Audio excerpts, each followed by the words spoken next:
Hindi ko akalain na iwan ako sa lamig ng aking sariling anak na babae. Hindi ko naisip na ang lalaking pinakasalan niya ay huhubaran ako ng aking dangal sa aking pinakamababang sandali at papayagan niya ito. Pero ang hindi nila alam ay may huling baraha ang buhay para sa akin. At nang nilalaro ko ito, nagbago ang lahat. Maghanda ka dahil ang maririnig mo ay hindi lang kwento, ito ay paghihiganti. Mag-comment sa baba kung saan ka nanonood at huwag kalimutang mag-subscribe sa channel para sa higit pang kwento tulad nito. Ang pangalan ko ay Margarita. 58 anyos ako at hanggang hindi pa nakakalipas, naniniwala ako sa bagay na tinatawag na walang kondisyong pag-ibig. Lalo na pagdating sa pamilya, itinayo ko ang buhay ko sa paligid ng asawa ko at ng anak naming si Amelia. Bawat pagkain na niluluto ko, bawat holiday na pinaplano ko, bawat piso na naipon ko ay para sa kanila. Nang mamatay ang asawa ko sa cancer noong nakaraang taon, para bang nawala ang sahig sa ilalim ko. Pero sinabi ko sa sarili ko na may Amelia pa rin ako. May anak pa rin ako. Ipinagbili ko ang bahay na itinayo namin ng asawa ko simula sa Cedar Park, hilaga lang ng Austin. Sobrang daming alaala, sobrang daming gabi na nagigising ako na inaasahan kung maririnig ang boses niya na tumatawag mula sa kusina. Si Amelia at ang asawa niyang si Carlo ay nag-alok sa akin ng lugar na matitirhan sandali, o kahit si Amelia lang. Si Carlo ay halos hindi tumingin mula sa phone niya nang lumipat ako. Sinubukan kong huwag gumawa ng gulo. Nanatili ako sa maliit kong kwarto sa likod. Nagluto ako, naglinis, nag-alok na magpa-grocery, sinusubukang maging matulungin, sinusubukang lumayo sa daan. Pero si Carlo ay may paraan para iparamdam sa akin na hindi ako gusto. Ang mga mata niya ay laging may galit, parang ako ay tinik sa ilalim ng balat niya. Nagsimula ito sa maliliit na bagay. Ikot niya ang mata kapag nagtatanong ako. Babaguhin niya ang tea kahit nasa kalagitnaan ako ng palabas. Minsan narinig ko siyang bumubulong, squatcher, habang nagdadaan siya sa akin sa hallway. Sinubukan kong kumbinsihin ang sarili ko na mali ang narinig ko, pero sa kaibuturan ko alam kong hindi. Si Amelia, wala siyang sinabi. Titingin ako sa kanya para sa suporta, para sa isang salita, kahit ano. Pero palagi niyang binababa. Stress siya, sabi niya. Mahirap ang trabaho. Nilunok ko ang kahihiyan at tumahimik. Iyan ang ginagawa ng mga ina, di ba? Pero nung gabing iyon, nung isang gabi, nabasag ako.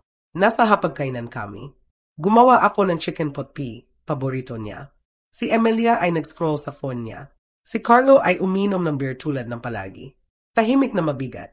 Bigla na lang tumingin si Carlo at sinabi, alam mo, siguro oras na nating tumigil sa pagpapanggap na pansamantala ito. Hindi kami kawanggawa. Natigilan si Amelia. Tinitigan ko siya. Ano ang ibig mong sabihin? Gumisi siya. Ibig kong sabihin hanggang kailan ito? Hindi ka nagtatrabaho. Hindi ka nag-aambag. May bayarin kami. Hindi kami pumirma para sa dagdag na bibig na pakainin. Nahinto ang hininga ko. Bumibilis ang tibok ng puso ko. Humarap ako kay Amelia, desperado. Si Amelia, hindi niya ako tinitigan. Siguro mas mabuti, bulong niya. Kung makakahanap ka na mas matatag para sa lahat. Hindi ako sumigaw. Hindi ako nakipagtalo. Tumayo ako, pumunta sa kwarto ko, nag-empake ng gamit, 2 maleta. Yan na lang ang natira sa buhay ko. Hindi ako umiyak habang nag-impake. Dumating ang luha mamaya nang nakatayo ako sa labas ng building nila. Ang hangin ay nakakagat sa coat ko at napagtanto kong wala akong pupuntahan. Hindi ako sinamahan ni Amelia palabas. Si Carlo ay hindi man lang napanggap. Naupo ako sa bangketa ng 1 oras. Patay ang battery ng phone ko. Patay rin ang puso ko. Naalala ko na inisip ko, ito ang pakiramdam na mabura. Noong gabing iyon, nag-check-in ako sa motel. Ang uri na nagbabalat ang wallpaper at kinakain ng vending machine ang barya mo. Nakahiga ako nagising, nakatitig sa kisem, nagtataka kung paano nagiging malamig ang lahat, nagtataka kung ano ang ginawa ko para karapat-dapat sa ganitong pag-abandona. Kinabukasan, nagpadala ako ng mensahe kay Amelia. Naintindihan ko. Mahal kita palagi. Walang reply. Sa susunod na linggo, nagpadala ako ng isa pa, then isa pa. Kaarawan, malilit na update, katahimikan. Lumipas ang 3 buwan. Bawat araw ay mas mahaba kaysa sa nakaraan. Sinubukan kong mag-apply ng trabaho, kahit ano. Pero walang gustong kumuha ng balo na nagdadalamhati sa huli niyang 50S na walang kamakailang karanasan sa trabaho. Inisip ko ang paglilinis ng bahay, pagbabantay ng bata, pero ang katawan ko ay hindi na gumagalaw tulad ng dati. Ang kalungkutan, ito ay nakakasakal at mas malala pa roon ang kahihiyan. Ibinigay ko ang lahat sa batang iyon. Paano niya ako madaling talikuran? Isang gabi, habang naghahaluhog ako sa kahon ng lumang alaala ng pamilya, sinusubukang makaramdam na malapit sa kahit ano, natagpuan ko ito. Ang lumang diary ng nanay ko. Hindi ko ito nabasa sa loob ng maraming taon, siguro hindi pa. Pero may humila sa akin dito. Naupo ako sa gilid ng kama sa motel, binuksan ang mga pahina at doon ko natagpuan. Isang pangalan, isang katotohanan, isang lihim na nagbago ng lahat. Naalala ko ang sandali ng malinaw. Nanginginig ang mga kamay ko. Bumibilis ang puso ko dahil bigla na lang hindi na ako ang ina na sinipapalabas. Iba na ako. At sa unang pagkakataon sa loob ng mga buwan, gumiti ako. Kinuha nila ang lahat sa akin. Pero wala silang idea kung ano ang darating. Pagkatapos nung gabing iyon, ang mga araw ay naghalo sa isa't isa tulad ng kulay abong watercolor na dumudugo sa basang canvas. Ang kwarto sa motel ay amoy luma na hangin at malayong sigarilyo. Ang home ng vending machine sa labas ng pinto ko ay naging awit ng pagkatalo. Nanatili akong tahimik. Hindi ako umiyak tuwing gabi, pero kapag ginawa ko, ito ay tahimik. Ang uri ng pag-iyak na nanginginig ang buong katawan mo, pero pinapanatili mo ito sa loob dahil walang darating para aliwin ka. Nag-text ako kay Emilia muli sa ika-4 na araw. Simpleng mense, okay lang ako. Gusto ko lang malaman kung kamusta ka. Walang reply. Sinubukan ko ulit pagkatapos ng 2 linggo. Isang heart emoji lang. Wala. Sinabi ko sa sarili ko na abala siya, na babalik siya, na si Carlos siguro ang nag-twist ng mga bagay. Pero habang lumilipas ang mga linggo, ang pag-asang iyon ay nagsimulang mabulok sa loob ko. Ang pera ko ay naubos. Sinubukan kong kumuha ng part-time na trabaho, grocery stores, front desks, kahit isang dinner sa tabi ng highway, pero ako ay either overqualified o hindi bagay, na polite code lang para sa masyadong matanda at masyadong pagod. Isang gabi, naupo ako sa sahig ng kwarto na iyon, naghahaluhog sa tanging kahon na dala ko na hindi. Damn it! Ito ay dusty memory bots mula sa bahay. Ilang lumang litrato, ilang sulat, at nakatago sa pinakailalim, maliit na leather-bound book. Ang diary ng nanay ko. Nagulat ako. Hindi ko naalala na inampek ko ito. Halos ibinalik ko ito, pero may tungkol sa pakiramdam ng leather sa kamay ko na nagpatigil sa akin. Sinindihan ko ang lumang lampara sa side table at binuksan ang unang pahina. Ang sulat kamay niya ay hindi nagbago mula sa mga note na nilalagay niya sa lunchbox ko noong bata pa ako. Look, maayos, palaging sa ink. Sa una, ordinaryo lang. Panahon, simbahan, reklamo tungkol sa presyo ng grocery. Pero pagkatapos ay nakarating ako sa entry na dated June. Dumating siya ulit ngayon.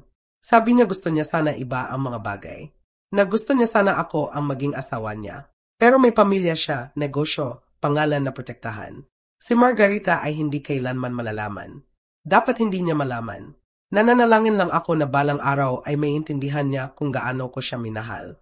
Kahit ipinanganak siya mula sa pagkakamali at pagnanasa, binasa ko ito ng 2 beses. Then ulit, dapat hindi niya malaman. Nahinto ang hininga ko sa dibdib. Nag-flip ako pa. Entry pagkatapos na entry. Hints, alaala, pagkikita sa hotel, maliliit na cash payment na sinubukan niyang tanggihan pero kailangan desperately.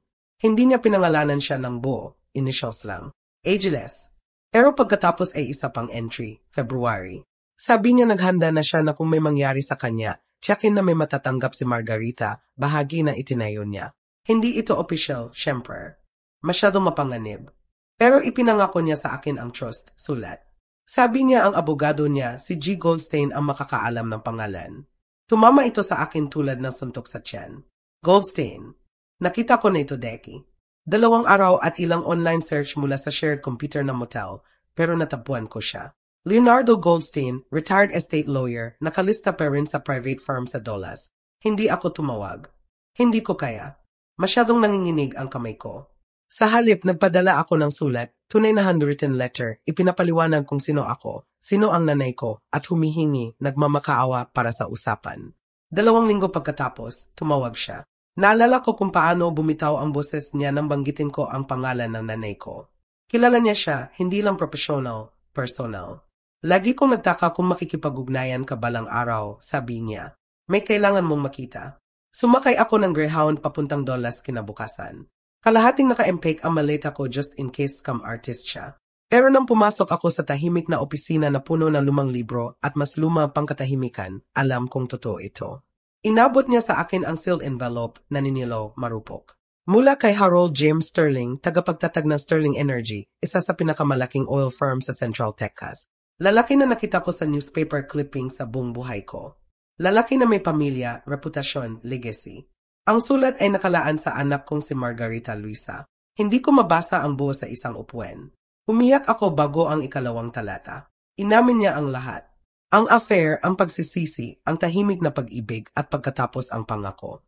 Sa kaganapan ng aking kamatayan, tiyak ko na bahagi ng personal kong assets, hindi matutuntun sa estate ko, ay ibibigay sa iyo sa pamamagitan ni G. Goldstein. Ikaw ang dugo ko at kahit masyado akong duwag para angkinin ka sa buhay, inaangkin kita ngayon sa kamatayan. CG. Goldstein ay nag-slide na folder sa ibabaw ng mesa. Sa loob, bank accounts, modest investment portfolio, ownership papers, titles, kabuwang halaga, kaunti pang higit sa $1 million. Tinitigan ko ang mga papel, pagkatapos siya. Totoo ito, bulong ko. Tumango siya. Sa iyo ito. Palagi. Bumuhos ang tibok ng puso ko. Hindi dahil sa pera, pero dahil sa unang pagkakataon sa buhay ko, nakaramdam akong pinili, nakita. Hindi ako sumigaw o tumawa o nabasag.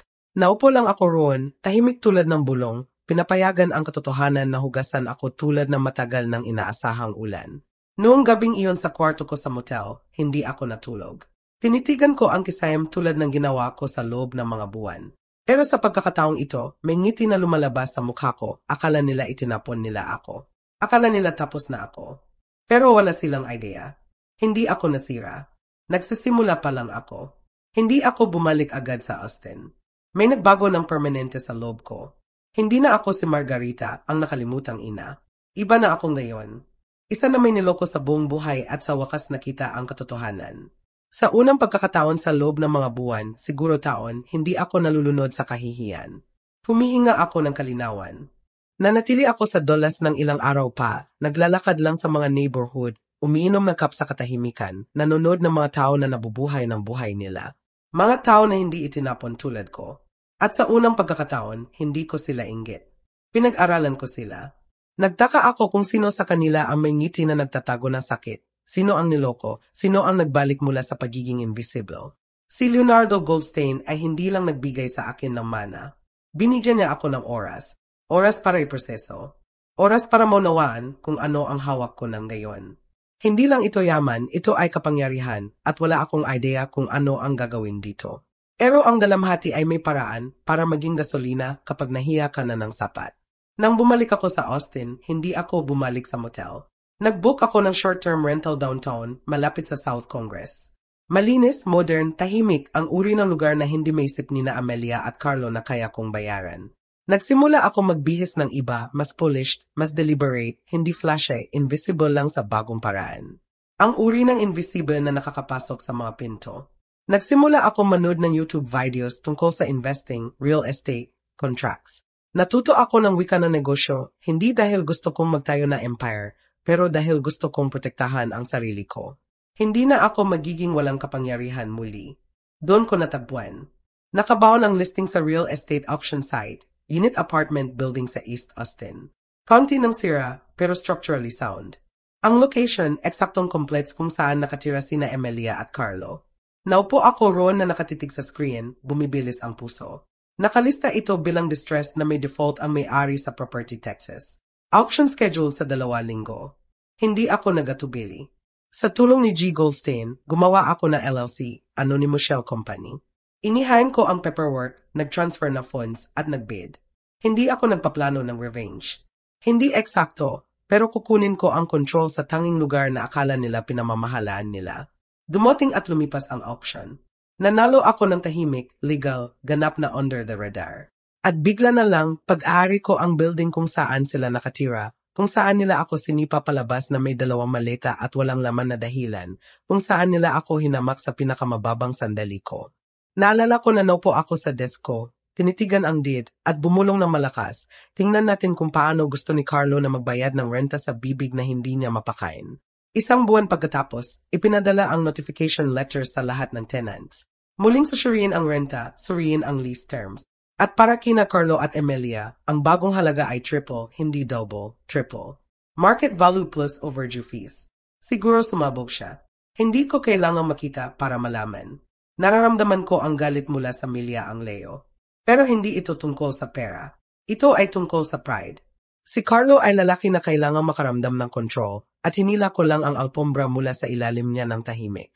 Sinubukan ni Amelia na tawagan ako 2 araw pagkatapos ng notice. Ito ang unang pagkakataon na nakipag-ugnayan siya mula noong gabing umalis ako. Pinabayaan ko itong pumasok sa voicemail. Mom, hindi ko alam kung narinig mo, pero may kakaibang nangyayari. Biglang tumaas ang renta namin ng sobra. Nawawala sa sarili si Carlo. Hindi ko alam. Pwede ba tayo mag-usap? Hindi ako sumagot. Hindi ito tungkol sa paghihiganti. Ito ay tungkol sa gravity. Kailangan nila maramdaman ang bigat ng mga pili nila. Nagdaan ako sa building minsan huli sa gabi. Naka-on ang ilaw nila. Nakikita ko ang mga anino na gumagalaw sa likod ng kurtina. Si Amelia na naglalakad, si Carlo na sumisigaw, kitang-kita ang silhouette niya. Pinanood ko sila ng 1 minuto, pagkatapos ay umalis.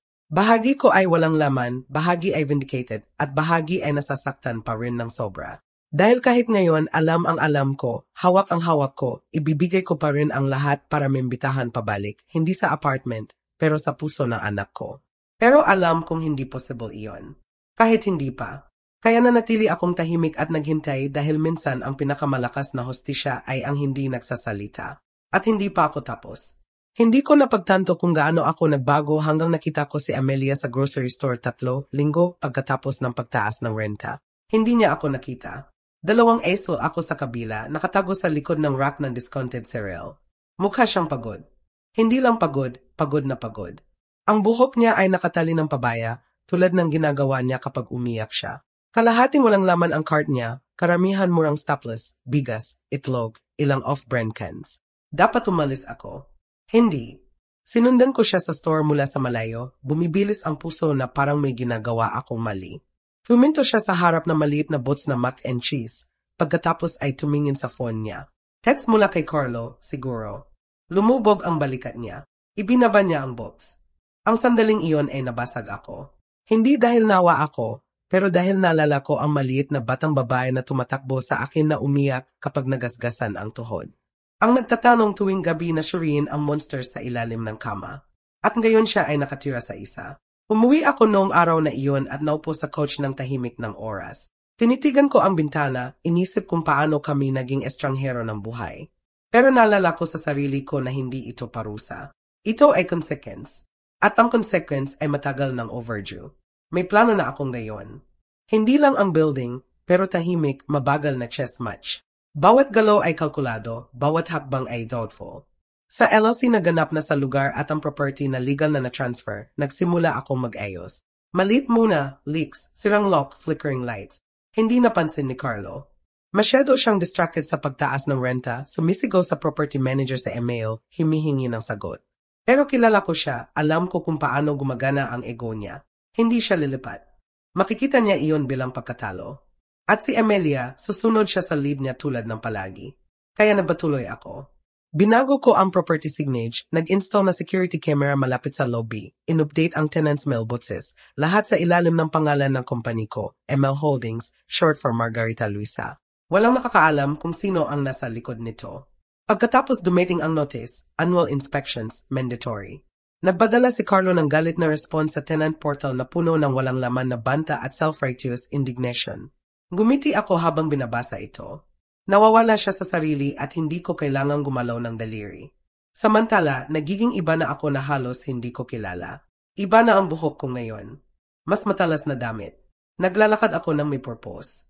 Nagsimula akong sumali sa small business meetups sa ilalim ng pseudonym. Natututo ng ropes ng real estate, gumagawa ng connections. Walang nagtatanong tungkol sa nakaraan ko. Nakikita lang nila ang tahimik, composed na babae na may matalas na mata at cash sa kamay. Ang pinakamahusay na disguise ay ang katotohanan na hindi mo sasabihin. Isang umaga, nagdaan ako kina Amelia at Carlos sa parking lot habang lumalabas ako sa tenant meeting. Pinanatili ko ang sunglasses ko, buhok na nakatago sa sleek bun, document sa kamay. Halos hindi ako tiningnan ni Amelia. Hindi ako kilala ni Carlo kahit kaunti. Mamayang gabi na iyon, naupo ako sa living room ko na umiinom ng saa. Iniisip kung gaano kakaiba ang pakiramdam na makadaan sa sariling anak at maging invisible. Hindi dahil mahina ka, pero dahil mas malakas ka kaysa sa naalala nila. Hindi nila ako makita ngayon dahil kilala lang nila ang bersyon ko na dating kinokontrol nila. At ang babaeng iyon ay wala na. Patuloy ang tawag mula kay Emilia. Malambot, hesitant na voicemails. Hey, Mom. Gusto ko lang malaman kung may oras ka bang mag-usap. Alam ko komplikado ang mga bagay. Hindi ko sinagot, hindi dahil sa cruelty, pero dahil kailangan niya maramdaman ang void na ginawa niya. At tuwing may dope na lumalabas, binubuksan ko ang diary ng nanay ko. Binabasa ko ang mga salitang iyon ng paulit-ulit. Si Margarita ay hindi kailanman malalaman. Dapat hindi niya malaman. Pero alam ko na ngayon at saka lamang iyon ay may uri ng armor na walang makakabaklas. Hindi na ako ang babaeng nagmamakaawa na manatili sa ilalim ng bubong nila. Ako ang babaeng nagmamay-ari nito. Palagi kong pinaniniwalaan na ang revenge ay hindi tungkol sa pagtumbas. Ito ay tungkol sa balance. Justice ng walang apoy. Isang correction, hindi digmaan. Pero nang makita ko ang email response mula kay Carlo pagkatapos niyang matanggap ang notice ng pagtaas ng renta niya, inamin ko na may maliit na flicker ng satisfaction na umilaw sa loob ko. Subject, pagtaas ng renta. Ito ay ganap na hindi katanggap-tanggap. Dapat ito ay pagkakamali. Tripling ang renta namin. Iyan ay extortion.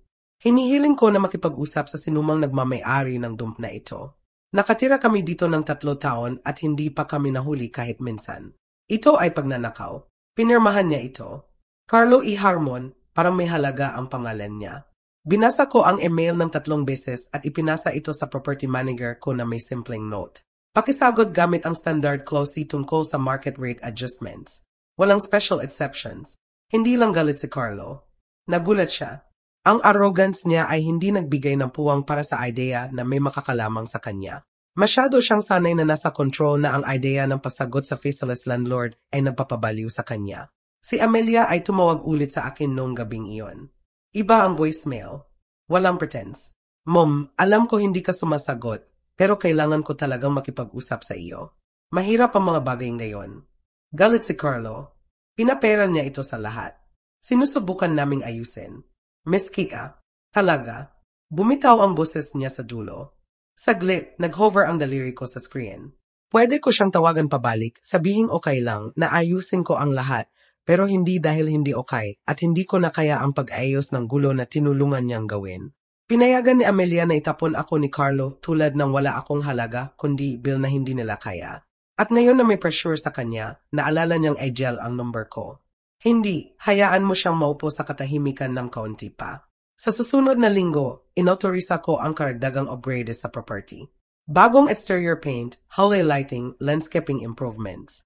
Ang renta ni Carlo ay hindi lang parusa. Ito ay nagpupundo na improvements para sa ibang tenants. Yan ang irony. Lahat ng iba ay nakikinabang. Hindi lang niya makita. Nagsimula siyang mag-iwan ng galit na note sa ilalim ng pinto ng office. Mahina ang water pressure. Nag-ipon ang basura. Kung ito ang binabayaran namin, joke ito. Bawat note ay hindi sinasagot. Tumigil si Amelia sa pag-iwan ng messages. Nagsimula siyang mag-text sa halip. Meekly, hey, pwede ba tayo mag-usap? Kailangan kita talaga. Pagkatapos katahimikan ulit. Samantala, pinapanood ko ang bank statements na dumadating. Stable ang ML Holdings, profitable, kahit. Ang ibang tenants ay tahimik, respectful at nagbabayad ng on time. Si Carlo lang ang gumagawa ng ingay at si Amelia na nahuli sa bagyo. Pero nagbago ang mga bagay nang matanggap ko ang quarterly report mula sa building manager. Nakalaki pa mga litreto ng init ni na Carlo at Amelia. May mildew ang bathroom, cracked ang kitchen tiles, nag-ipon ang mail sa sahig. Nagtitipid sila, namumuhay ng payat. Dapat naawa ako. Sa halip, nakaramdam ako ng kalinawan. Hindi lang ito tungkol sa renta. Ito ay tungkol sa kapangyarihan. At mabilis na nawawala ito kay Carlo. Salita sa paligid ng building ay nagsimula siyang kumuha ng extra hours sa trabaho. Nakita si Amelia na umiyak sa back steps isang hapon ng ibang tenant. Nawawala sila mula sa loob palabas at hindi ko kailangan magsalita ng isang salita. Iyan ang bahagi na paulit-ulit kong binabalikan. Sa mahabang panahon, ako ang nagmamakaawa na marinig. Nagmamakaawa kay Amelia na makita kung ano si Carlo, na makita kung ano siya nagiging sa pagtayo sa tabi niya. Ngayon sila ay nakalunok sa sarili nilang katahimikan at pinapanood ko mula sa itaas, laterally. Ang bagong apartment ko ay nakaharap sa courtyard nila, ibang building, mas mataas na palapag, mas ligtas na neighborhood, view na hindi nila kaya. Hindi ko sila pinapanood palagi, sapat lang para malala na hindi ako baliw, na hindi ko imaginado ang pagtataksil, na ang ginawa nila sa akin ay karapat-dapat sa consequences. At gayunpaman sa kabila ng lahat ng iyan, ilang gabi ay nakaupo pa rin ako sa bintana, hawak ang phone ko, tinititigan ang huling mensahe ni Amelia. Kailangan kita talaga. Ang babae sa loob ko, ang ina ay nasasaktan. Pero ang babae na naging ako, alam niyang ito ay simula pa lang. Palagi kong inisip na ang heartbreak ay dumadating sa malalakas na sandali, pagsara ng pinto, sigawan, public scenes. Pero ang tunay na heartbreak, ito ay tahimik. Dumadating ito sa anyo ng voicemail na hindi mo sinasagot. Mensahe na hindi binabasa. Ang katahimikan sa pagitan mo at ng taong minsan ay tinawag kang muming. Tumigil ang tawag mula kay Amelia. Bumagal ang text, pero ang pinsala sa kanya ay lumalaki lang. Mula sa narinig ko sa building staff, ang tensyon sa apartment nila ay naging open hostility. Si Carlo ay sumisigaw sa lahat, tumatanggi sa maintenance request at humihingi ng hindi kinakailangang inspections, naghahanap ng sisihin. Si Amelia sinabi sa akin mukhang hindi natutulog sa loob ng mga araw. Hindi ako natuwa. Hindi ako nagdiwang. Hindi ito tungkol sa panunod nila na magdusa. Ito ay tungkol sa mas masakit. Panunod sa anak na pinalaki ko na kusang manatili sa kulungan at tawagin itong pag-ibig. Isang hapon, nagpadala ang property manager ko ng report pagkatapos ng noise complaint. Narinig ng kapitbahay sa baba ang hated argument, sumisigaw tungkol sa pagkawala ng control at lahat ito kasalanan mo. Lumabas si Carlo ng mabilis at hindi bumalik hanggang kinabukasan. Nanatili si Amelia na nakakandado sa apartment buong gabi. Lights off, kurtina nakasara. Naghintay ako. Hindi para kay Carlo, para sa kanya. 2 araw pa, 2 mahaba, masakit na araw. Pagkatapos, habang lumulubog ang araw sa likod ng mga puno isang gabi, bumus ang intercom ng building ko. Ito si Amelia Harmon. Gusto ko lang malaman kung nakatira rito si Margarita ang nanay ko. Huminto ang puso ko. Hindi ako sumagot agad. Pinanood ko lang ang screen, frozen. Pagkatapos dahan-dahan, pinindot ko ang door release. 0 minuto pagkatapos, malambot na katok ang umalingaw sa pinto ng apartment ko. Nang binuksan ko ito, nakatayo siya roon na mukhang anino ng batang pinalaki ko, maputla, may cube smudged, wrinkles sa shirt niya. Mukha siyang 20 taon na mas matanda kaysa sa edad niya. Kinitigan namin ang isa't isa ng matagal. Walang nagsalita. Sa wakas, huminga siya. Mom. Lumayo ako sa daan. Pumasok siya ng dahan-dahan na parang hindi sigurado kung pinapayagan. Tahimik ang kwarto maliban sa tunog ng teacups habang naghahanda ako ng 2 mug. Hindi ko tinanong kung bakit siya narito. Hindi ko tinanong kung kamusta siya. Inabot ko lang sa kanya ang saa, naupo sa tapat niya at naghintay. Hindi ko alam kung saan magsisimula. Sabi niya, boses niya halos bulong lang. Wala akong sinabi, tumingin siya pababa. Si Carlo ay hindi. Hindi siya madali. Galit siya palagi. Sinasisi ang renta. Sinasisi ako. Sinasisi ang aso sa tabi para sa Diyos. Nanatili akong tahimik. Inisip ko na ginagawa ko ang tama. Noong panahong iyon, nang hingin ninyo akong umalis, hingin na para may choice ako. Gusto ko lang panatilihin ang kapayapaan. Ayaw ko ng higit pang conflict, sabi ni Carlo. Huminto siya. Sabi niya hindi ka aalis maliban kung itinulak ka namin. At ako, Diyos, kinamumuhian ko ang sarili ko sa pagsang-ayon. Humigop ako ng saa. Miss kita, bulong niya. Pero hindi ko alam kung paano ayusin ito. Pinag-aralan ko ang mukha niya. Bawat linya, bawat pagkislap. Naghahanap siya ng kapatawaran, pero natatakot humingi. Kaya binigyan ko siya ng tanging bagay na kaya ko, katahimikan. Dahil minsan ang katahimikan ay mas ligtas kaysa sa katotohanan. Naupo kami ng ganun ng halos 1 oras. Hindi siya humingi ng pera. Hindi siya humingi ng tulong. Gusto niya lang na malapit sa akin at pinayagan ko siya. Nang tumayo siya sa wakas para umalis, inabot niya ang kamay ko. Sorry ako, sabi niya sa lahat. Hindi ko sinabi pabalik.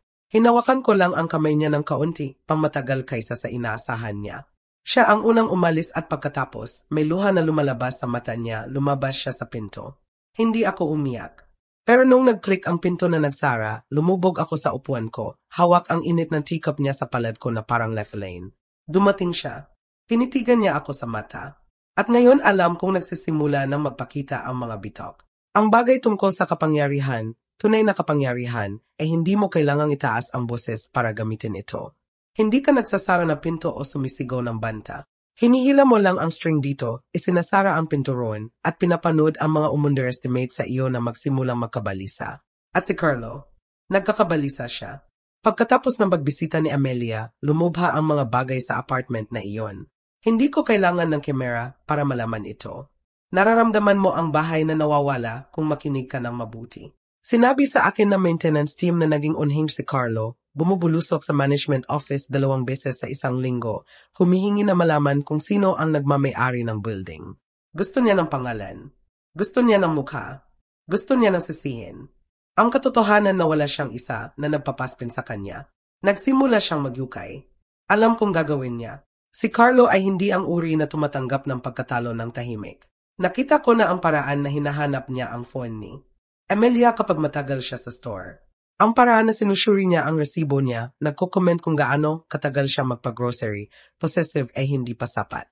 Kaya nang magsimula siyang maghanap ng pangalan sa likod ng ML Holdings, handa ako. Nagsimula siya sa paghahanap ng LLC standard, pero ang abogado ko ay nag-file ng lahat sa privacy trust. Walang pangalan, walang lead. Pagkatapos dumating ang phishing email sa property manager ko, magbanggap na tenant. Tanungin kung sino ang nagmamay-ari ng building. Sloppy, desperate. Tumawag pa siya sa title office, nagpapanggap na abogado na kumakatawan sa ibang property. Na-flag ito ng clerk at direktang inireport sa amin. At nang mabigo ang mga iyon, lumiko siya sa loob. Si Amelia, hindi ko alam ng eksakto kung ano ang nangyari, pero isa sa mga kapitbahay ay tumawag sa management office at nagtanong kung pwede bang suriin ang mga harmon. Sabi niya narinig niya ang basag ng salamin, mataas na boses, uri ng galit na hindi lang mula sa bills, mula ito sa takot. Pumunta roon ang maintenance man. Walang sumagot, pero sa pinto, narinig niya si Carlo na naglalakad, bumubulong, si Amelia na umiyak. Mas mabigat ang katahimikan pagkatapos kaysa sa sigawan. Ilang araw pagkatapos, natanggap ko ang kakaibang envelope. Walang pangalan sa labas. Walang return address. Sa loob, note. Alam ko kung ano ang ginagawa mo. Akala mo matalino ka, pero hindi mo ako tinatakot. Malalaman ko kung sino ka at kapag nalaman ko, pagsisisihan mo ito. Walang perma, pero kilala ko ang sulat kami. Sumulat si Carlo tulad ng pagsasalita niya, galit, hindi pantay, pinipindot ng sobra ang papel. Naupo ako roon na hawak ang sulat sa kamay ko. Tibok ng puso, hindi sa takot, sa alaala, dahil ibinalik ako nito sa sandali na nakatayo siya sa kusina at tinitigan ako sa mata na parang dumi ako sa ilalim ng paan niya. Ang paraan na nakatayo si Amelia sa tabi niya, hindi lang tahimik, pero complicit. At ngayon siya ang humahabol sa mga anino, nakalunok sa uncertainty, sumisigaw sa void. Poetic ito, pero mapanganib din kaya nag-double down ako. Pinakipag-ugnayan ko ang abogado ko sa building security. Nag-install kami ng higit pang surveillance, discreet, legal, routing. Tiyak kung protektado ang ibang tenants. Hindi mabubuwal ang building dahil isa lang na lalaki ang hindi makayanan ang bigat ng sarili niyang cruelty. At si Amelia, hindi siya tumawag ulit, pero narinig ko mula sa building manager na naglalakad siya papuntang trabaho. Naibenta ang kotse niya. Binabawasan ang utilities nila. Lights off sa yem. Walang init ilang gabi. Ang mga bitok ay hindi lang sa relasyon nila. Nasa survival nila. At gayunpaman, sa kabila ng lahat, pinanatili ko ang distansya ko. Dahil hindi ito tungkol sa revenge. Ito ay tungkol sa resolution. Hayaan ang mundo ni Carlo na lumiit hanggang mapagtanto niya kung gaano siya kaliit talaga at hayaan si Amelia na magdesisyon kung mananatili siya sa kulungan o hahanapin ang susi na inilagay ko mismo sa harap niya.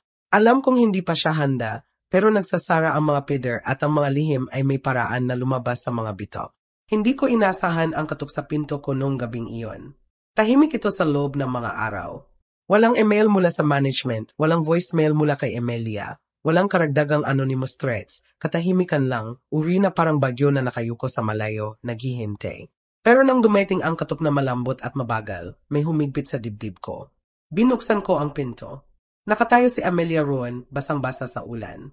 Grocery bag na nakayakap sa dibdib niya na parang iyon lang ang nagpapanatili sa kanya na nakatayo. Pula ang mata niya at bumuka ang bibig niya, pero walang lumabas. Mukha siyang naubos na nasalita mga araw na ang nakaraan. Lumayo ako sa daan. Pumasok siya ng dahan-dahan, tumutulo ang tubig sa hardwood floor. Inabot ko sa kanya ang tuwalya at gumalaw kami ng walang pagsasalita. Pinainit ko ang ketlo, nagbuhos ng 2 mug ng chamomile tea. Naupo siya sa gilid ng couch na parang hindi siya gustong manatili na matagal, na parang hindi siya karapat-dapat. At siguro hindi. Tinitigan niya ang tasa niya, mata na walang laman. Hindi siya ang akala ko, sabi niya sa wakas. Nanatili akong tahimik.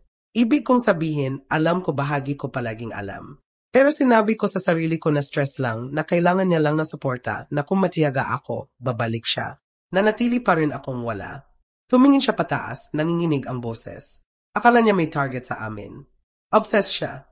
Pinagdadaanan niya ang phone ko, email ko. Noong nakaraang linggo, sinundan niya ako papuntang trabaho. Sabi niya check na hindi ako involved. Dumaan ang shaver sa kanya at hindi sa lamig. Tinanong niya kung may tinatago ako. Kung may tinatago ka. Nahinto iyon ang hininga ko. Hindi siya naghintay ng sagot. Sinabi ko sa kanya na hindi ako nakipag-usap sa iyo sa loob ng mga linggo. Na hindi ko man lang alam kung nasaan ka. Huminto siya. Pero iyon ay kasinungalingan. Nakipagkita ako sa mata niya sa unang pagkakataon. Natabuan ko ang building mo na nakalista sa security notice. Pero home management company. Na-figure out ko ito. Hindi mahirap. Siyempre, hindi. Matalino si Emilia. Palagi. Pero matalino ay hindi palaging matapang. At ngayon mukha siyang taong sa wakas nagbukas ng mata at kinamuhian ang nakita. Hindi ako nagsalita. Hindi pa. Miss kita, bulong niya. Pero hindi ko na alam kung paano makasama ka. Humigpit ang kamay ko sa mug. Umalis ka, sabi niya, bumitaw ang boses. At pinayagan kita. Pinayagan ko siyang itulak ka palabas. Sa wakas, nagsalita ako. Hindi, Emilia, hindi mo siya pinayagan. Tumayo ka sa tabi niya. Natigilan siya. Kumurap siya. Bahagyang bumuka ang labi niya na parang gusto niyang tanggihan ito. Ipagtanggol ang sarili, pero wala nang ipagtatanggol. Tumayo ako, lumakad sa bintana, tinitigan ang gabi. Nagmamakaawa ako sa boses mo nung gabing iyon, sabi ko. Isang salita lang, isa lang. At nanatili kang tahimik. Sa likod ko, narinig ko siyang huminga. Tahimik, basag na tunog. Hindi ko inisip na magiging ganito kalala, sabi niya. Akala ko kaya kung pamahalaan siya. Hindi mo mapamahalaan ang lalaki tulad noon, sabi ko na malambot. Sinasurvive mo siya o iniiwan mo siya? Hindi siya sumagot. Hindi niya kailangan. Naupo kami sa katahimikan ng matagal. Dalawang babae na magkaparehong dugo pero hindi tiwala. Hindi pa. Siguro hindi kailanman. Nang tumayo siya sa wakas para umalis, maingad niyang ibinaba ang mug, mata niya na puno ng hindi pa lumalabas na luha. Hindi ko inasahan ang kapatawaran, sabi niya. Kailangan ko lang malala kung ano ang pakiramdam ng ligtas. Sinamahan ko siya sa pinto. Huminto siya, pagkatapos biglang lumingon at sinakap ako. Hindi ko muna sinagot ang yakap. Pagkatapos ginawa ko, pero malumanay, maingat na parang sinusubukang hawakan ang alaala ng hindi hinahayaang madula sa daliri. Nang umatras siya, hindi siya nagpaalam. Tinitigan niya lang ako ng huling pagkakataon at umalis. At habang nagsara ang pinto sa likod niya, nakaramdam ako ng pagbabago na malalim sa dibdib ko. Hindi kapatawaran, hindi pa, pero ang pinakamahinang flicker ng bagay na maaaring lumaki sa isang araw kung papayagan niya ito. Ipinadala ang imbitasyon sa Martes ng umaga. Tahimik, professional, walang fanfare. Attendance meeting para talakayin ang paparating na building renovation scheduled sa common room sa susunod na linggo. Mandatory attendance, welcome ang tanong. Alam kong darating si Carlo. Alam kong hindi siya makakalaban. Gusto niya ng pangalan, mukha, taong ituturo ang daliri. Wala siyang idea na lalakad siya mismo sa mga kamay ng babaeng itinapon niya tulad ng sirang appliance. Sa araw ng meeting, maaga akong dumating. Shoot ko ang charcoal gray blazer at dark jeans. Simple, elegant, hindi makikilala. Ang buhok ko, ngayon sa malambot na waves, humahaplos sa balikat ko. Wala akong hitsura ng babaeng minsan ay nagmamakaawa para sa kaunting dangal sa hapagkainan ni Emilia. Dahan-dahan na puno ang common room. Dahan-dahan dumating ang tenants, ilang curious, iba annoyed, karamihan indifferent. At pagkatapos dumating si Carlo. Pumasok siya na may swagger ng lalaking inaasahan ang confrontation. Si Emilia na sumusunod sa likod niya na parang anino. Hindi siya tumingin sa paligid, hindi niya ako napansin. Nakita niya lang ang property manager sa harap at diretso siya rito. Nasaan siya? Hinihiling niya. Gusto kong makipag-usap sa taong in charge ngayon. Nanatiling kalmado ang manager. Lahat ng tanong ay sasagutin sa presentation. Humalakak si Carlo. Tumingin si Emilia sa sapatos niya. Naupo ako malapit sa likod, tahimik. Nagsimula ang presentation. Routine announcements, upgrades, timelines, ang bagong security system, ang updated landscaping, ang improved insulation, practical changes, smart decisions, lahat ay pinunduhan bahagi ng mismong renta na bitterly na ipinrotesta ni Carlo. Pagkatapos huminto ang manager. Gusto naming pasalamatan ang ML Holdings sa commitment nila sa pag-revitalize ng property at prioritizing tenant comfort. Narito ang may-ari ngayon. Kung may tanong, Tumayo ako. Humarap ang kwarto. Dahan-dahan akong lumakad papunta sa harap, kalmado, steady. Bawat hakbang, tahimik na drumbet sa dibdib ko. Nag-twist ang mukha ni Carlo sa confusion pagkatapos disbelief. Bumuka ang bibig ni Amelia sa shock. Humarap ako sa kwarto. Magandang gabi, sabi ko. Ang pangalan ko ay Margarita. Ako ang may-ari ng building na ito. Naririnig mo ang pagbagsak ng karayom. Mabilis na tumayo si Carlo na nag-scrap ang upuan niya sa sahig. Ikaw, joke ito. Anong uri ng laro ito? Tiningnan ko siya. Talagang tiningnan ko siya at nakita ang mga bitak na sinubukan niyang itago, ang pawis sa likod ng kwelyo niya, ang puffiness sa ilalim ng mata niya, ang panic. Walang laro, sabi ko na malambot. Negosyo lang.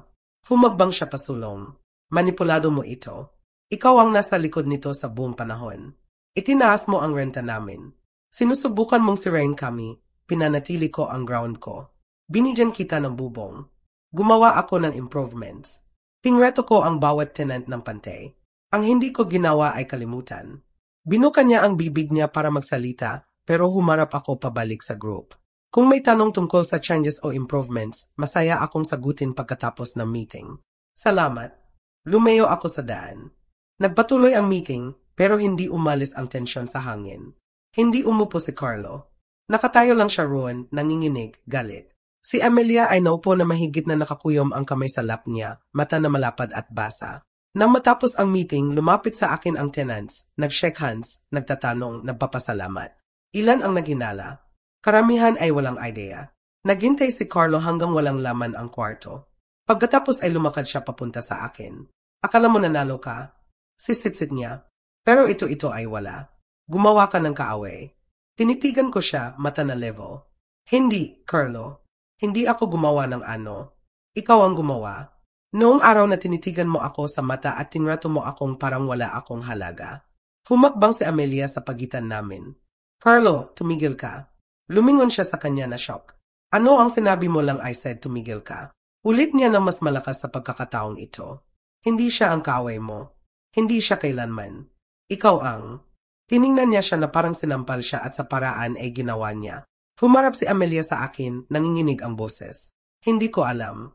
Sumpa ko tungkol sa building, pera, kahit ano. Tumango ako.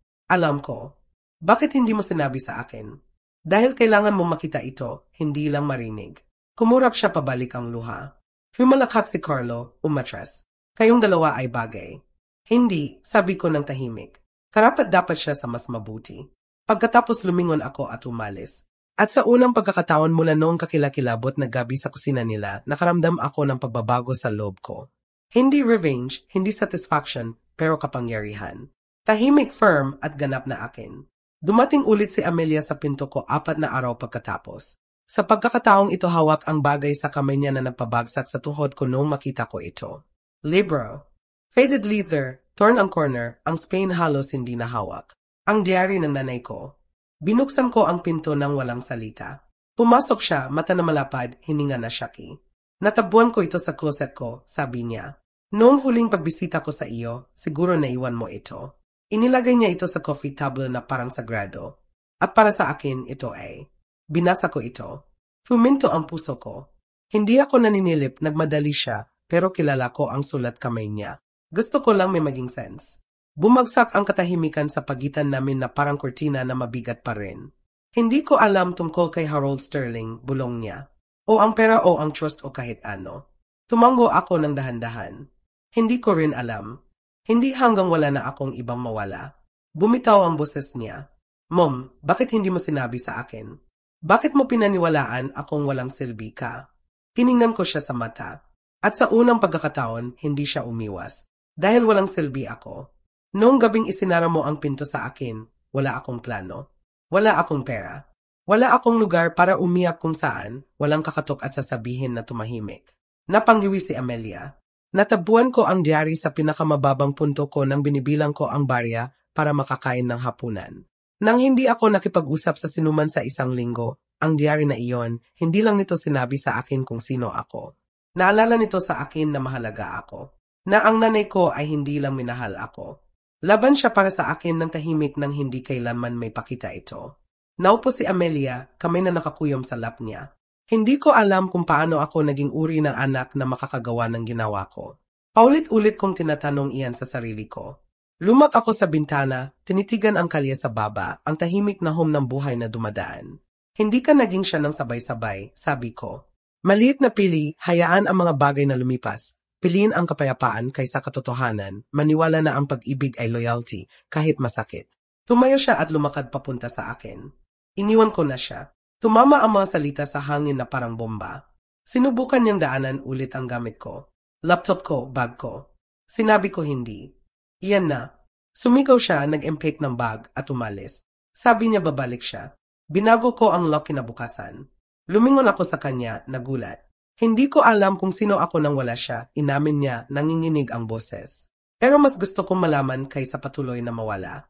Dumaan ang katahimikan sa pagitan namin, makapal sa lahat ng hindi pa nasabi. Pagkatapos tumingin siya pababa sa diary. Hindi mo karapat-dapat ang ginawa ko. Ginawa namin. Hindi ko mayos iyan, pero gusto kong subukan. Dahan-dahan akong lumakad pabalik sa kanya, naupo sa tabi niya. Dating nangarap akong marinig ang mga salitang iyan, sabi ko. Pero kapag sinabi mo sila ngayon, hindi nila inaayos ang nakaraan. Isinusulat nila ito ulit. Tiningnan niya ako na confused. Hinawakan ko ng malumanay ang kamay niya. Nakikita mo akong gayon. Binabago niyan ang lahat. Naupo kami roon ng sama-sama ng matagal. Uri ng katahimikan na hindi masakit, pero nagpapagaling. Uri na dumadating pagkatapos. Sabihin na ng katotohanan ang sinasabi nito. Bago umalis si Amelia nung gabing iyon, huminto siya sa pinto. Hindi mo ako pinalaki para maging mahina, sabi niya. Nakalimutan ko lang kung gaano kakalakas. Gumiti ako ng malambot. Hindi, sabi ko. Hindi mo nakalimutan. Tumigil ka lang sa pagtingin. At ngayon nakikita niya ang lahat. Hindi lang kung sino ako naging, pero kung sino ako palagi. Nang dumating ang email mula kay Carlo, halos hindi ko ito binuksan. Ang subject line pa lang ay nagpabalikwas sa tiyan ko. Kailangan nating mag-usap ngayon. Binasa ko ito ng dahan-dahan, maingat, matalas ang salita niya, frantic at puno ng desperation. Alam ko ang lahat tungkol sa building out. Tungkol sa mana, tungkol sa maliit mong lihim kay Sterling. Akala mo matalino ka? Akala mo masisira mo ang buhay ko at makakaalis na nakangiti? Hayaan mong linawin ko. Kung hindi mo ito ayusin, pupunta ako sa press. Pangalan mo, affair ng nanay mo, lahat. Tingnan natin kung gaano matibay ang mahal mong reputasyon kapag alam ng lahat kung anong uri ng pamilya talaga kayo. Initigan ko ang screen sa stone silence. Sa wakas niya na-connect ang mga tuldok. Sa paraan, sa pamamagitan ni Amelia o sarili niyang paghuhukay, natuklasan niya ang katotohanan. Pero hindi ako natakot dahil nablano ako para sa sandaling ito mula noong araw na binili ko ang building. Ipinasa ko ang email sa abogado ko. Pagsapit ng susunod na umaga, natanggap ni Carlo ang cease and desist letter. Sa loob nito ay records ng bawat threatening message na ipinadala niya sa property office, ang falsified documents na sinubukan niyang isumate sa ilalim ng fake law firm, at ang tampered emails na tahimik naming na-trace pabalik sa IP address niya. May tenant complaints, maintenance sa footage logs, at kahit audio clips ng rants niya mula sa public spaces sa paligid ng building. Hindi namin kailangang mag-press ng criminal charges. Isang defamation at harassment suit ay sapat na. Nagpanik siya at alam ko dahil tumawag sa akin si Amelia 2 araw pagkatapos. Wala na siya, sabi niya, nanginginig ang boses. Nag-impake habang nasa trabaho ako. Nag-iwan ng note na sinasabi na hinahabol siya. Sabi mo sinira mo ang buhay niya. Sinira niya ang sarili niya, sabi ko ng tahimik. Tahimik si Amelia. Pagkatapos sorry ulit ako, forever sa pag-isip na karapat-dapat niya ang katahimikan ko. Natakot ka, sagot ko. Narito na ako. Ginagawa ka na takot na maliit, pero hindi mo kailangang manatili ng ganun. Hindi nagtagal bago sinubukan ni Carlo na maghiganti, nagpo-post ng vague rants sa social media, nagpapahiwatig ng corruption, betrayal. Hindi siya nagbanggit ng pangalan. Hindi niya kaya. Hindi pagkatapos na ikalawang sulat mula sa abogado ko na nagbanta ng legal action para sa bawat salitang inilathala niya. Tahimik siya pagkatapos noon, publicly kahit man lang. Privately, alam kong hindi niya makakalimutan ang araw na napagtanto niya ang babaeng sinipa niya palabas na may 2 maleta at pagod na mukha. Ngayon ang nagmamay-ari ng bubong sa ulo niya ang list sa ilalim ng pangalan niya at ang mga susi sa bawat locked door na minsan niyang isinara sa akin. Si Amelia sa kabilang banda nagbabago. Lumipat siya mula sa unit sa loob ng 1 buwan, nakahanap ng maliit na studio malapit sa trabaho niya, nagsimula ng therapy, sumali sa community art class. Pininturahan niya pa ako ng bagay, abstract ng foil sa dark reds at golds. Isinabit ko ito sa ibabaw ng fireplace ko. Mas madalas kami mag-usap ngayon, hindi araw-araw, pero kapag ginawan namin, totoo ito, honest. Walang pretense. Dumating ang huling piraso ng puzzle sa envelope. Isa pang sulat. Ito mula kay G. Goldstein. Congratulations, Margarita. Opisyal nang na-transfer ang building. Ang huling tenants ay nagpirma ng bagong agreements. Na-resolve ang lawsuit laban kay G. Harmon sa pabor mo. Malaya ka na magbenta, hawakan, o restructure ayon sa gusto mo. Maingat kong tinitiklop ang sulat, hinawakan ito sa dibdib ko. Hindi lang ito tungkol sa pera o property o revenge. Ito ay tungkol sa katotohanan, tungkol sa pagbawi ng pangalan ko, kwento ko, lakas ko. Kinabukasan, tumawag ako ng realtor. Handa na akong isara ang huling kabanata at buksan ang pinto sa buhay na hindi ko na kailangang i-survive. Pwede ko nang buhayin ito sa terms ko. Naibenta ko ang building sa huli ng spring. Ang huling paperwork ay pinirmahan sa maliwanag, walang ulap na martes. Walang fanfare, walang ceremony, tahimik na click ng pen, firm handshake at ang bigat ng 3 taon na dalamhati, pagtataksil, at katahimikan sa wakas ay umangat sa balikat ko. Na-wire ang pera sa account ko kinabukasan. Pero hindi ako nagdiwang. Sa halip, sumulat ako ng check, malaki. Kalahati ng proceeds ay napunta sa local shelter para sa mga babae at bata sa krisis. Uri ng lugar na sana alam kong umiral noong gabing nakatayo ako sa bangketa na may 2 maleta at walang tatawagan. Hiningi ko sa kanila na magtayo ng wing na pinangalanan sa nanay ko. Ang Eleanor House. Ito ang paraan ko para parangalan ang babaeng nagbigay sa akin ng lakas sa katahimikan, na nagtago ng buong buhay ng lihim para makadiscover ako balang araw ng katotohanan at maging higit pa sa inaasahan ng mundo. Ang kabilang kalahati, ginamit ko ito para bumili ng maliit na bahay. Hindi extravagant, charming na maliit na 2-bedroom sa Perhong Kalye kung saan ako lumaki sa Cedar Park. Oak tree sa harap, porch swing, sapat na space para sa katahimikan, para sa pagpapagaling, para sa pagtatanim ng kamatis kung sakaling gustuhin ko. Noong araw na lumipat ako, tinulungan ako ni Amelia na magbuhat ng boses. Hindi siya nagsalita ng marami, gayon din ako. Pero pagkatapos namin matapos ang unpacking, naupo siya sa tabi ko sa porch swing, legs tucked under, mata na nagscan sa kalye na parang sinusubukang kilalanin ang batang dating siya. Naalala ko na sumakay ng bike dito, sabi niya na malambot bago lahat nagiging komplikado, tumango ako. Palagi kang ligtas dito, sabi ko sa kanya. Nakalimutan ko kung ano ang pakiramdam noon, bulong niya. Hindi kami nag-usap tungkol kay Perlo. Hindi namin kailangan. Sarado na ang kabanata niya ng walang dramatic ending, katahimikan lang. Nawala siya sa bagong lungsod, bagong trabaho, siguro bagong kasinungalingan, pero hindi bago magpirma na non-disclosure agreement at tahimik na ibaba ang threats niya.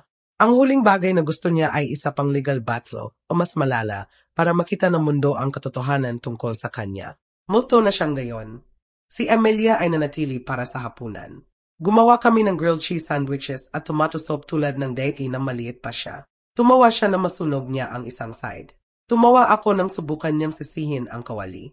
Ito ang unang tunay na tawa na ibinahagi namin sa loob ng mga taon. Noong gabing iyon, pagkatapos siyang umalis, nakatayo ako sa bintana hawak ang tasa ng saa sa 2 kamay, pinapanood ang moonlight na humahaba sa front lawn. At sa unang pagkakataon sa mahabang panahon, sinabi ko ang mga salita ng malakas. Pinapatawad kita. Hindi kay Emilia, sa sarili ko. Dahil iyan ang pinakamahirap na bahagi. Hindi ang pagbangon mula sa abo. Pero ang pagkatuto na hindi ako ang apoy na sinubukan nilang patayin. Ako ang spark na underestimated nila. Inuruan nila ako na ang katahimikan ay kahinaan. Pero natuto akong gamitin ito bilang sandata. Sinubukan nilang burahin ako. At naging ako ang taong hindi nila makakalimutan. Naupo ako sa couch, binuksan ang diary sa huling pagkakataon, at naglagay ng note sa loob para makita ni Amelia balang araw. Hindi mo kailangan ang pag-ibig nila para maging karapat-dapat. Hindi mo kailangan ang approval nila para maging malakas. Kailangan mo lang ang katotohanan at huwag kailanman kalimutan kung sino ka. Malambot na tumitik ang orasan sa background. Lumamig ang sako sa kamay ko. Pero ang puso ko sa wakas ay mainit na.